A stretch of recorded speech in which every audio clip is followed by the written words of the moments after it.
Est-ce que vous avez des nouvelles de Monsieur de la Pérouse? Par ici, il a disparu. Il a disparu. Donc, ça va être son, je ne sais pas, tu te présenteras. Donc, c'est Bartholomé de Lesseps, donc, qui a fait ce voyage il y a plus de 200 ans maintenant.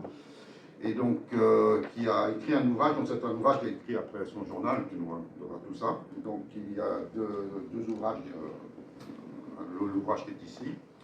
Et donc, il y a Yacine, qui est historien, doctorant en histoire à Paul Valéry.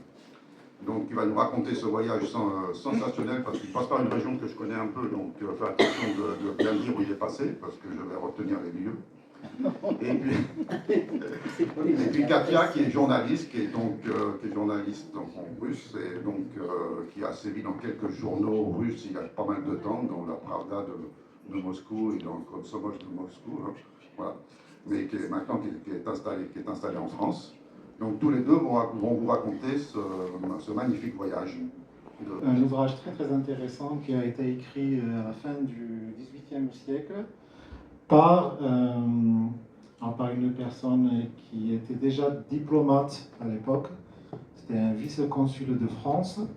Ce personnage, donc, c'est Jean-Baptiste Barthélemy de Lesseps, qui était à la fois navigateur, donc explorateur, écrivain, ethnologue aussi, linguiste. Donc voilà, c'était quelqu'un qui parlait 5 langues en plus, et qui avait accompagné le comte de la Pérouse. Voilà, 1786-1789. Bon, après, on ne sait pas qu'est-ce qu'il est devenu. Monsieur de la Pérouse a disparu. Je pense que son bateau a fait naufrage. Le livre, vous l'avez ici. C'est un livre qui a été édité donc, en 1790. Vous allez remarquer qu'il a été édité 1 an après la Révolution française. Donc c'est un petit peu curieux pour quelqu'un qui était bien sûr diplomate sous l'Ancien Régime. Et qui, malgré cela, il a pu quand même publier son livre. Alors la raison, elle est toute simple, c'est parce que, donc à l'époque, 1 an après la Révolution française, c'était encore, on va dire, le courant n'a pas été encore radicalisé. C'est-à-dire qu'ils ont vu dans l'ouvrage juste une œuvre scientifique et ils se sont dit, bon, on va quand même la publier, et ça a été publié, sans problème. C'est un livre qui se présente en 2 tomes. Voilà. C'est un récit d'aventure. C'est un livre aussi qui comporte un témoignage historique et beaucoup d'observations scientifiques. Ce qui est intéressant aussi, c'est que, alors, comme c'est un diplomate, notre auteur aussi a fait du renseignement politique un petit peu déguisé. C'est-à-dire qu'il s'est permis un petit peu de récolter d'innombrables informations sur les populations en Russie, sur l'administration, le fonctionnement donc de l'administration impériale russe. L'image, peut-être Katia vous en dira plus. Vous avez des huttes et là vous avez des balakas. Voilà donc en ce qui est de l'habitation. Alors, retour aux chamans. Est-ce que vous voulez que je vous dise qu'est-ce qu'ils en pensent? Alors, ils pensent que c'est des imposteurs, bien sûr, des manipulateurs, des hommes qui profitent de la crédulité donc, des populations locales. Alors, il dit, le langage mystérieux de ces sorciers en impose à la multitude. Comme toujours, puis partout dans toutes les religions, de toute façon. Donc, il explique que les chamans, ils ont un rôle, donc ils dirigent les cérémonies. Ils prétendent parler aux dieux. Ils interviennent lors des maladies. D'ailleurs, il le dit à chaque fois, il dit que la plupart des personnes qui sont soignées par des chamans meurent finalement. Après, c'est un regard critique de quelqu'un qui vient de France, qui regarde un petit peu ces populations un peu avec mépris, plus ou moins. Voilà. Donc, ils pensent qu'ils exercent trop d'influence sur les populations locales. Il raconte, par exemple, les fêtes printanières chez les Yakoutes. Alors, les Yakoutes, c'est une population turcique qui a, bien sûr, les mêmes pratiques chamaniques. Donc là, il critique vraiment, il dit « Ces sorciers », donc là, je reprends une citation du livre, « Ces sorciers sont ici plus libres est plus révéré qu'au Kamchatka. Interprètes des dieux, ils accordent leur méditation aux stupides Yakoutes qui l'implorent en tremblant, mais surtout qui la payent. J'ai vu de ces dupes donner leur cheval le plus beau pour conduire un chaman dans son village. La danse des chamans, est-ce que ça a un rapport avec le corbeau? Peut-être, je ne sais pas, Nastia, peut-être pas. Il y a une danse des animaux, c'est Tous les normal. animaux, Tous les animaux, voilà, c'est la culture. Mais après, par rapport aux chamaniques, quand même, c'est les danses rythmiques qui comptent pour entrer dans le trance. Christianisme maintenant, donc bien sûr, les Russes, ils ont tenté quand même de christianiser les populations indigènes. Dès le début de la colonisation, des églises ont été bâties. Bon, bien sûr, au début, on bâtit des églises en bois. On essayait de christianiser le maximum de population, seulement ça ne marche pas. Alors pourquoi ça ne marche pas? Ça ne marche pas parce que les populations autochtones, comme j'avais déjà mentionné, ils ne comprennent pas vraiment le culte. Le dogme chrétien leur est vraiment étrange. Donc ils n'arrivent pas vraiment à adhérer aux idées du christianisme. Aussi parce que dans des contrées complètement reculées, il n'y avait pas beaucoup de prêtres, tout simplement. C'est-à-dire, vous allez trouver une église dans une ville, une bourgade, et puis vous allez faire 1500 km, il n'y a plus rien.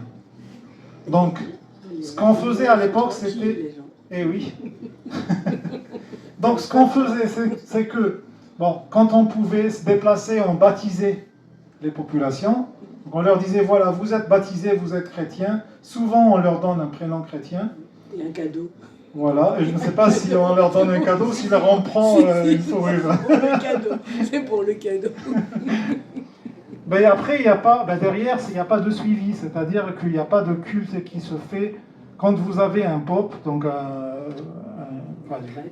prêtre, ce prêtre, il va être, bien sûr, on va lui donner tout un district, mais par contre, lui, il va rester cantonné à son église, dans son bourg ou sa petite ville.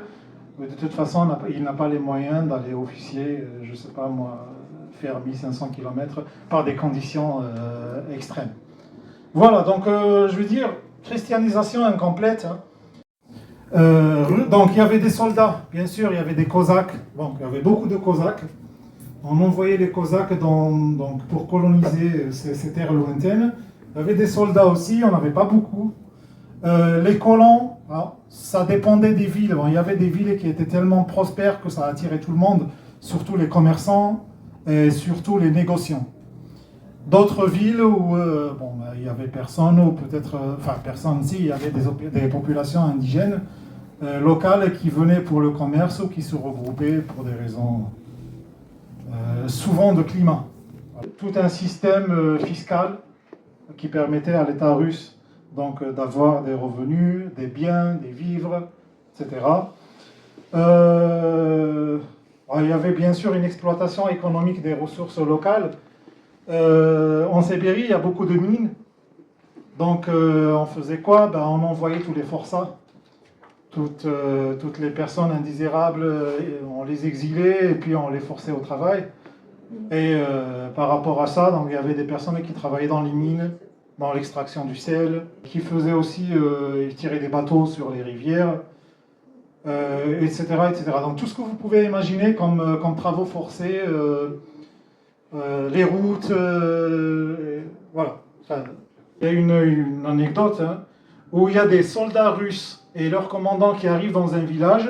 Donc le but des soldats russes, du commandant, c'était juste de présenter de l'ICEPS pour lui permettre d'avoir, bien sûr, une assistance. Et là, les Coréaques les voient de loin, ils sortent tous et ils disent, donc de façon franche, si vous voulez nous soumettre, donc on est prêt à tuer tous nos femmes, à les égorger et à venir se battre jusqu'au dernier. Donc voilà. Donc, heureusement qu'ils les ont rassurés en leur disant non, c'est pas ce qu'on veut vraiment, on vient en paix et on vient juste demander de l'assistance. Alors, l'extrême dureté du climat sibérien, alors ça, je ne sais pas si je dois vous en dire des choses, mais je pense que l'image, elle parle d'elle-même. Alors ça, c'est une image d'Omiakon. Omiakon, c'est donc l'endroit le plus froid sur Terre. J'en ai vu des images, des vidéos où il faisait moins 65. C'est moins 75. Moins 75 qui dit C'est les plus, records. qui dit mieux. Ça, c'est les records. Omiakon, c'est la Oui. ville où il y a le record du froid. Et ben voilà. Donc le record de froid à Omiakon. Donc, moi j'avais vu une fois une vidéo où il y avait un chien qui... Non, en fait, c'était un chien qui a mis sa langue sur un bout de fer et sa langue est restée collée. Mais c'est pas que des chiens, c'est Mais tous pas les que enfants. les gens aussi. Tous les enfants. Moi, j'étais pareil. De Liceps. Bien sûr, en faisant ce voyage, il a été confronté à la rigueur du froid sibérien. Ah, il n'a pas choisi. Enfin, lui, moi, je trouve qu'il n'a pas eu beaucoup de chance en arrivant fin septembre. Parce que normalement, c'est un voyage. Alors lui, il disait dans son livre, c'est un voyage qui se fait, c'est-à-dire sur 6 mois au maximum. 6 mois ou plus. Alors lui, ça lui a pris 13 mois.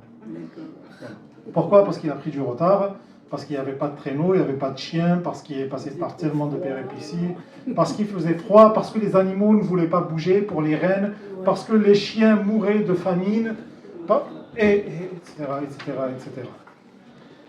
Donc, parmi donc, toutes les difficultés qu'il y avait, c'était aussi les rivières gèlent, les rivières dégèlent. On ne peut pas passer un certain moment de l'année parce qu'il y a soit trop de tempêtes, soit parce qu'il y a trop de torrents avec la fonte des neiges, soit parce que tout simplement il n'y a pas de vivres. Les populations, il faut les imaginer un petit peu démunies. Hein, c'est des populations qui faisaient des réserves, bien sûr, pour l'hiver, mais avec la confiscation, donc les soldats russes, les Cosaques qui venaient leur prendre, bien sûr, beaucoup de leurs provisions, ben, ils essayaient de cacher tout ça. Ils avaient des cachettes. Ça ne marchait pas toujours. Des fois, on venait, on leur prenait ce qu'on voulait, et voilà. Et là, par exemple, il y a une histoire où alors le Liceps, il veut donc il veut traverser les steppes de Baraba. C'est au milieu de la Sibérie. C'est un endroit assez désert. Hein. Mais il ne trouve pas de chevaux. Donc il envoie deux soldats qui l'accompagnaient. Et il leur dit, bon voilà, allez-y, essayez de me trouver des chevaux. Bien sûr, lui, il payait. Hein. C'est un système de poste. Donc il n'y a pas de problème. Il avait bien sûr il avait un budget de Liceps. Il ne voyageait pas aux frais de la princesse, aux frais de la reine. Mais voilà, donc il leur demande tout simplement d'aller chercher des chevaux. Donc eux, ils n'en trouvent pas. Enfin, ils trouvent donc un forçat, donc un bagnard qui avait un cheval, mais qui ne voulait pas le céder. Alors qu'est-ce qu'ils font? Il y a eu une dispute. Donc les deux soldats commencent à battre le forçat et lui enlèvent la moitié de sa barbe. Ah, voilà. Donc, le soldat, bien sûr, qui s'est rendu coupable, est revenu vers de Liceps en faisant la victime. En disant, voilà, on a été agressé, on a été insulté. On a été insulté parce que le forçat ne voulait pas céder le cheval. Par rapport à ça, il y a eu une dispute horrible. Ils sont allés faire un rapport au commandant. Eh bien, vous vous en doutez. Hein. C'est qui a été puni? Bien sûr, c'était les forçats qui ont été punis. Voilà. Donc le commandant a dit tout simplement, je vais en faire un exemple. Pourquoi? Parce que s'il ne le fait pas, c'est-à-dire les populations, alors que ce soit les forçats russes hein, ou les indigènes, vont en profiter et vont dire que c'est un abus de... Enfin, c'est une marque de faiblesse, et par rapport à ça, on peut se révolter. Donc, moi j'imaginais qu'il en a fait un exemple. Voilà, donc c'était pas toujours facile. Aussi, ils étaient dépendants des chiens et des rennes, donc des animaux de traîneau. C'était pas toujours, ces animaux n'étaient pas toujours disponibles. Les populations ne coopéraient pas beaucoup non plus. Pourquoi? Parce que les militaires russes ne payaient pas bien. Et ils pouvaient prendre ce qui se présente à eux à moindre frais. Des fois même, ils le confisquent. Donc, ces populations, à chaque fois qu'on fait appel à eux, beaucoup se dissipent, s'enfuient, ne veulent pas porter assistance, ne veulent pas travailler, parce que tout simplement, voilà.